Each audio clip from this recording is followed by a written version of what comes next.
Okay, say.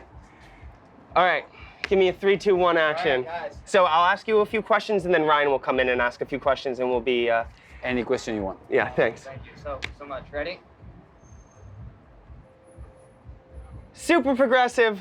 What's up, everybody? You know, getting my mic set up here. This has become my favorite tradition, the interview with Hernan Cattaneo on the Miami Music Week boat, man. Last time we did this was a year ago, and how have you been doing? It's been so fast, you know. It doesn't look like, you know, it looks like maybe like 6 months, 8 months. It's been so busy the last 12 months since I saw you. It was probably March 2022. It was probably the mark of the returning for nightlife everywhere around the world. And since then, you know, most DJs, we have all the bookings that we normally have 1 year ahead already planned. I always get booked a year in advance. But when the things came back to normal, we also have a lot of gigs waiting to happen that they were canceled or postponed. So I would say that 2022 was probably my busiest year because I had to do all the normal gigs plus the gigs that they were waiting, you know.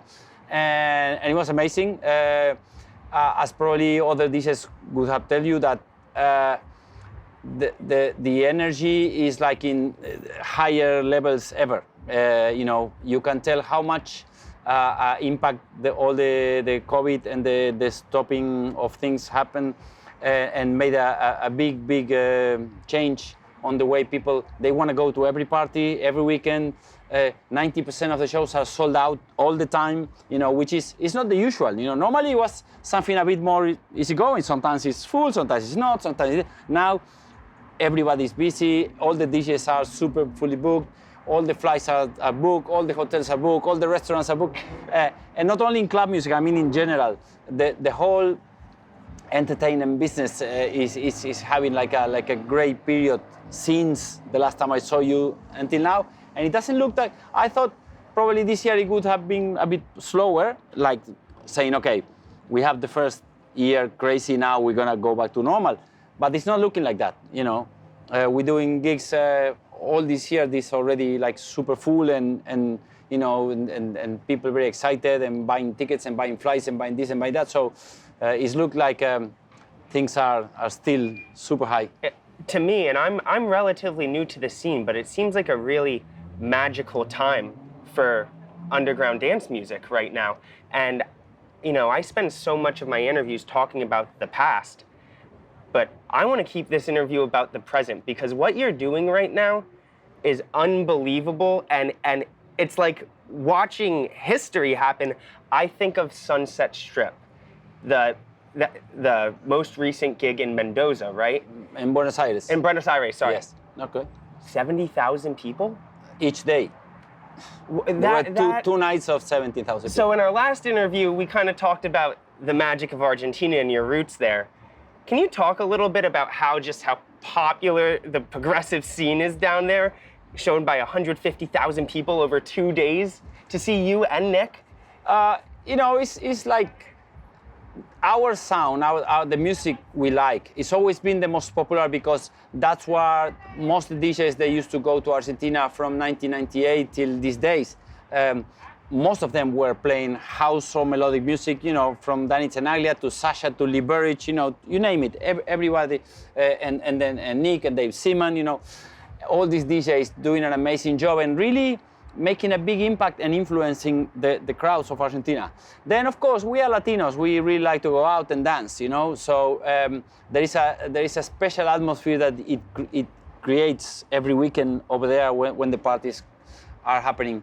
And then, you know, I'm the local guy. So the people support me just because I'm Argentinian, you know, the same way like we support other Argentinians doing things. That's the way we Latinos are, you know, like I have many friends around the world and maybe I say, do you know that in your country there is this amazing DJ? They don't even know. And even they say, oh, it's nice. Oh, yeah, good for him. They go, well, it's not like that in South America. You know, we really support each other. And when one of us do well internationally, we feel proud about it and we push in that.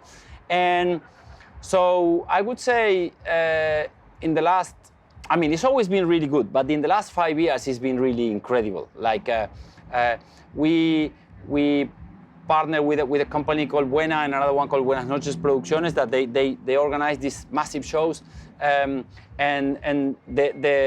they put a lot of money and effort and love into the shows, and the people really got into that and say, yes, we're going to support this, and the scene got like 3 times bigger.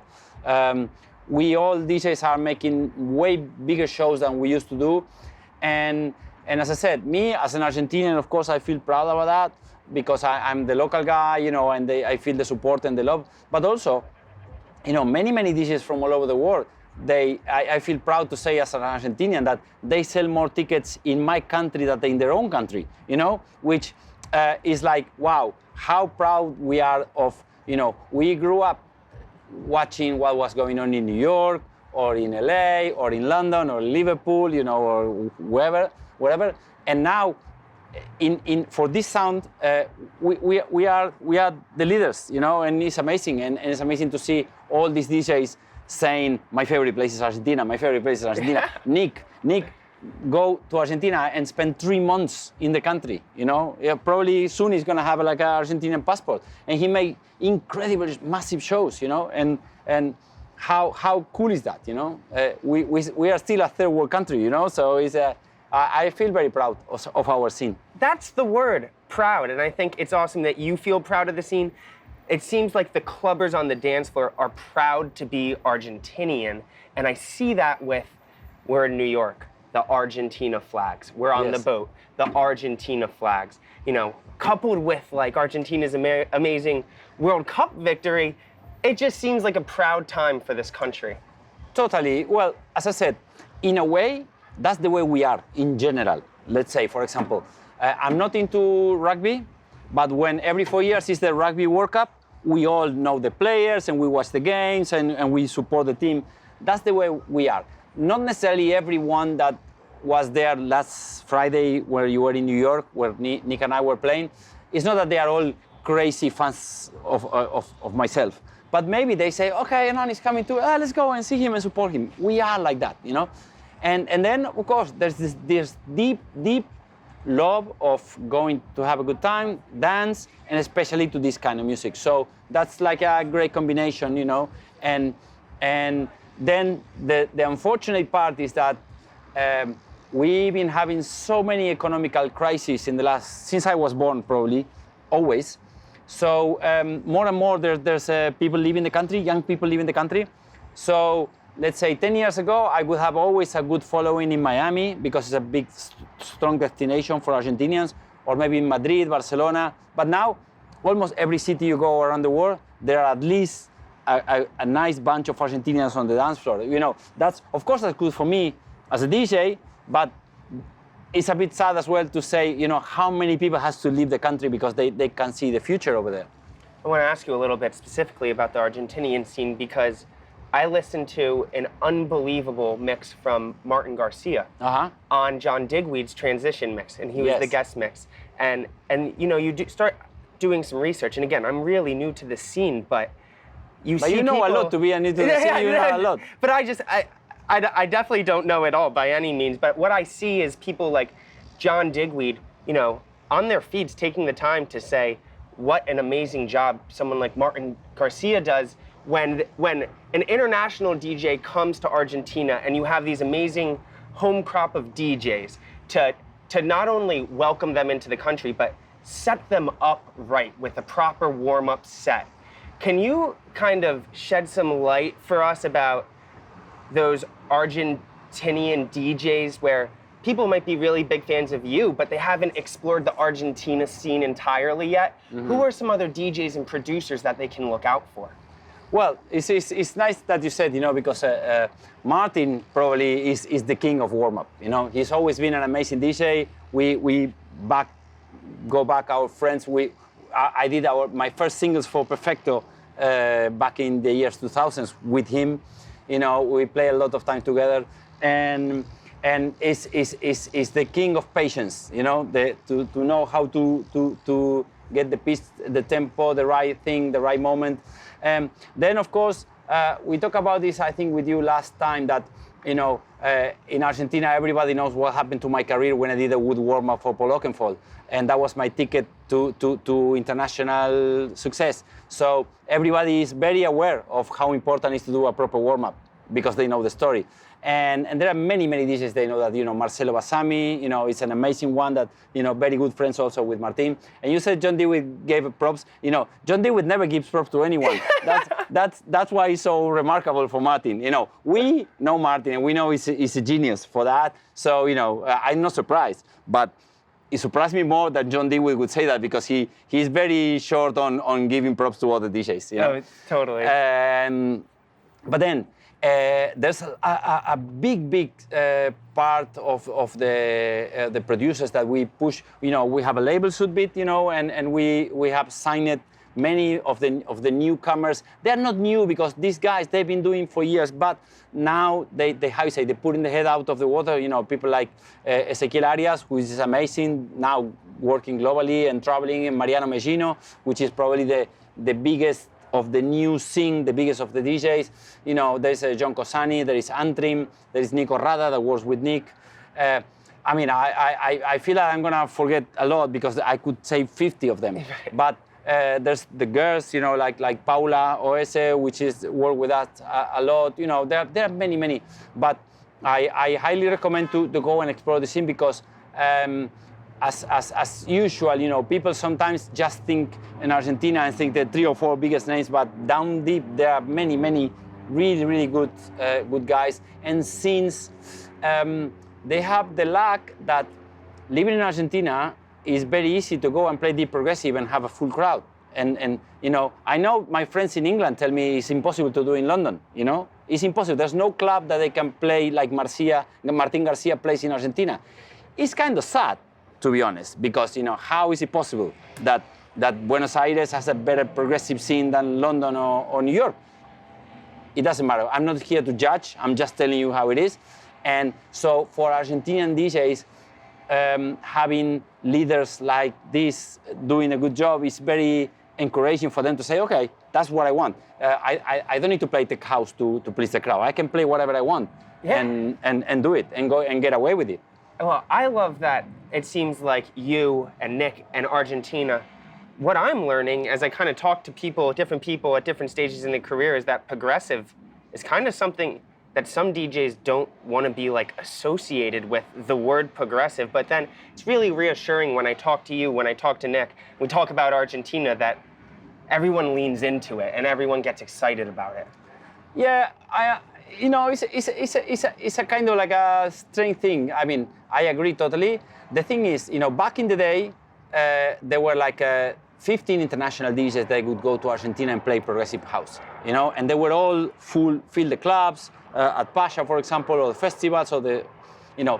Then, as you said, when many of those DJs decided that progressive was like a bad word, they ran away to play other stuff, and only Nick and I stay with our guns. I'm not saying it's good or bad, it's just the way it happened. And of course, that gives you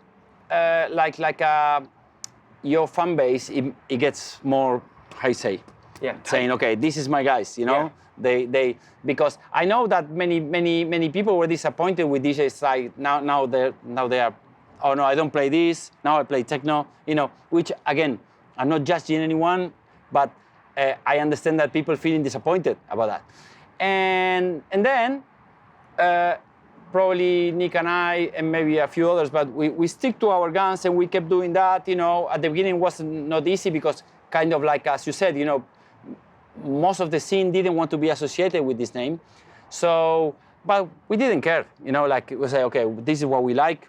This is not like what is more convenient for me. I can only be good playing what I feel, you know, and I feel this music. So, we stick to that, and we had a few years that they were not so bright, as usual, because all the trends and everything was, all the magazines, nobody wanted to talk about us, nobody. But then, about, I don't know, 2012 or so, things started slowly building again, and as I said before, probably the last 5 or 7 years, it's been amazing. And I think the price or the trophy for Nick and I is that since we stay all the time with the people, now we are the most popular ones. Amazing. I'm so happy to hear that. And I just have two more questions. No problem. One is where we are right now, and I'll save my big question for the last one. Where we are right now, we're in Miami Music Week, right? It seems almost like it's this middle point between South America and Europe. You're right. And what I love about this week is the diversity we get on the dance floor. You have people coming from all over the States. You have people coming from Europe, and of course you have people coming up from South America. Does that add kind of to the spirit and energy of this week? Totally. I've been coming to the music conference the first time with Paul Oakenfold, I think 1998 or 99. Miami is probably the first destination from all Latinos to come to the US. They stop in Miami, and many stays here. Others end up in New York or LA or Chicago, but probably Miami is the biggest Latino people, around in the US. And then for the conference, you get all the industry people coming from all over the world. You have people from Japan, people from Canada, people from London, and that makes a super, super cool mix of music lovers, people that really come for the right reasons to the party, and that's why all these boat parties or all the parties around the Miami Music Week are so cool, because you get truly music lovers. I'm not saying that for you to go and enjoy a party, you have to be a connoisseur. You cannot, and also have a good time. But of course, when you have a crowd that people that understand what you're doing, and they know what you do, what you play, it's a plus, of course. And here it's a very cool mix, sun, the boat, all the atmosphere it creates is always amazing. Yeah. I honestly, first I was coming to Sasha's boat for many years, and then we started playing with them, and then we're doing with Nick for I don't know how many years we did this, maybe more than 10 probably, and it's always been incredible. So it's a very, very special event. Amazing. And my last question is this, Hernan. I'm very curious. You're at a position in your career where you could just say, I'm going to do a huge festival gig a month, make a lot of money on one gig, and just, that's all I have to do. You run Sued Beat, you do Resident every week. Why? What is it inside you that makes you wake up in the morning and say, no, there's not only more that I can do, but more people I can raise up in this scene? Well, there's a few different answers to that. But one is that, I don't do this for money. I mean, we all make money from our job, but that's not the main reason. I would say probably any DJ of the ones that are at least 40 years older, nobody started doing this for money, because back in the day when we started, there was no money at all. Only spending on mining, spending on traveling, not making any money. So I don't know the younger guys. Maybe they already started thinking on being a DJ with the superstar DJs in mind, but we didn't have any superstar DJ when we started. So, of course, all that came later. So we do this because of passion for music, and it's not just passion for music, it's also passion for sharing the music, passion for talking about music with you now. Yeah. I could have said, oh yeah, we did this interview last year, why are we gonna do it again? Yeah. Okay, but I know you have passion as well, and you're gonna ask me different things, and we are talking about this instead of the history of progressive music like last time. And the label is to push new people, all those, or many of those I mentioned earlier when you asked me about the new guys from Argentina, we were pushing them with the label. I didn't arrive to this place on my own. I also had people pushing me, all right? When I, years ago, Paul Oakenfold signed me to this label, John Dewey signed me to his label, or made the transitions mix, and helped me to show my music, right? So when I do my radio show, I think, okay, I'm trying to give back something. All these big guys, they don't need me to give something back to them, but the new ones, they do. So, doing the radio show, doing the shows, traveling around the world, sharing the music, sharing the passion for music, is something that you know, is way beyond the business, you know. Then of course the business is part, and I don't have any problem with that. And then a final answer to that would be also, I think the more you play, the best you play. Nice. Not that every day of the month, but if you ask me why you don't play once a month, I think if you play once a month, you are out of rhythm totally. And that wouldn't be good for your DJing, right? At least, I think, because sometimes, I'm gonna be honest with you, sometimes I think maybe I slow down a bit, you know. I used to do 130 gigs before when I didn't have kids. When I have my daughters, I start slowing down. Maybe I do like 80 or 90 every year.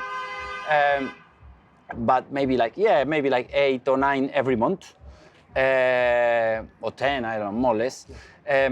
But when sometimes, for example, I say, okay, I go on holiday. For 3 weeks, I'm not playing. The first gig, when I'm back, I don't feel the same. I feel like I'm like out of touch with the music. I don't know well the records. And any DJ could tell you that, you know, to play well, you have to know perfectly the records. So the more you play, the better you are. And you want to be at this level. You know, you don't want to play a show and feeling, well, today I didn't play very well. Of course, sometimes it happens. But I need to feel that I always try my best and give my best, you know. And for that, you need to be trained. And it's like a football. You like football? Yeah, of course. Okay, a football player play once a month. It's not. You cannot expect him to give the best.